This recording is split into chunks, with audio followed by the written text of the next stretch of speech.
Então vamos lá. Acessando o ambiente do banco de dados, você vai então clicar na opção de banco de dados e criar o banco de dados. Vou chamar o banco de dados de PDV e aqui sempre vou estar utilizando o TF8 General CI, tá? Que é a melhor codificação para o banco de dados para você utilizar se você necessitar de caracteres especiais como cedilha, acentos e alguns outros que nós temos aqui na nossa linguagem. Vou clicar então para poder criar. E aqui então a primeira tabela, né, como geralmente eu faço nos sistemas, vai ser a de usuário. Essa tabela de usuário eu vou colocar aqui o ID, o nome do usuário, o e-mail desse usuário, o CPF, a senha e o nível dele. Então inicialmente serão 6 campos para compor essa tabela. Vou clicar na opção de executar e vou começar as configurações aqui, né, independentes desses campos. Então vamos lá. O ID, que vai ser a chave primária da tabela, o nome, o e-mail, o CPF, a senha e o nível de acesso dele. Inicialmente, como eu falei, teremos 3 níveis. Na opção de nível vai ser texto, né, caractere string, então nós chamamos de varchar. Aqui vai ser admin, operador ou tesoureiro. Então acredito que não vai passar de 15 caracteres essa opção. Vamos deixar 20 aqui, ó.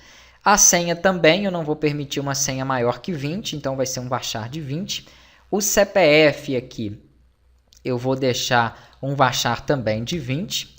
O e-mail pode ser um varchar de 50, talvez você fale, mas 50 caracteres é muito para um e-mail, né? Sim, mas eu mantinha 40 caracteres no meu portal e teve uma aluna que cadastrou com o e-mail, não estava conseguindo cadastrar na verdade porque o e-mail dela tinha mais que 40 caracteres. É muito incomum, mas vamos deixar aqui que é uma margem boa de segurança tanto para o e-mail quanto para o nome. Talvez você fale, mas CPF é número, por que você está colocando caracteres de texto, varchar? Porque também tem ponto e traço, tá? Então nós temos que levar em consideração isso aí.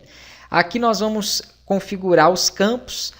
O primeiro, que é o ID, eu vou marcar a opção de autoincremente para ele e para todas as tabelas que eu fizer no banco de dados. Se esse sistema der 50 tabelas, nas 50 tabelas eu terei um campo ID definido como autoincremente, tá? Por que isso? Porque quando eu precisar de editar ou excluir algum registro, é esse campo que eu vou tomar como base. Então sempre vou fazer essa informação ali, sempre terá.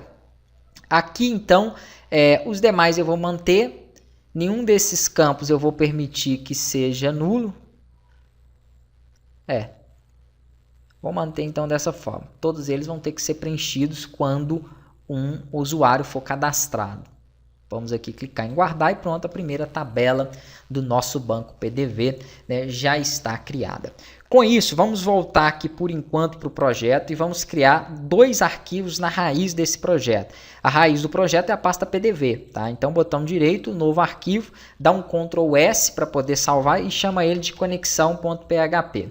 O segundo arquivo que eu vou estar criando na raiz, a mesmo procedimento ali, obviamente, vai ser o config.php. Então, todas as configurações do projeto estarão aqui, tá? Que configurações são essas? O nome da loja, endereço, né? Poderiam ser opções que vão aparecer, por exemplo, em um relatório, informações da conexão com o banco de dados e alguns outras variáveis globais, como nós chamamos, que vão ser apresentadas durante o projeto. A única coisa que você ou seu cliente vai precisar alterar depois, quando você for utilizar o sistema, são os dados que estiverem aqui dentro do config. Aí não precisa de abrir nenhuma outra página ou arquivo do projeto para poder configurar. Então esse mesmo sistema você consegue implementar para vários e vários clientes, alterando as informações deles somente dentro de um único arquivo. Por isso que nós vamos estar criando, tá, essa estrutura aqui de configuração.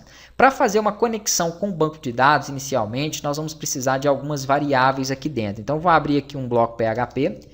Vou colocar aqui um comentário de variáveis para o banco de dados local, né? Porque nós vamos trabalhar primeiro local, fazer tudo funcionar aqui. No final do sistema eu mostro aí como hospedar todo esse projeto e mandar isso para o servidor. Quando você trabalha com o banco de dados local, eu vou pegar aqui um exemplo que eu tenho, por exemplo, para poder mostrar. né?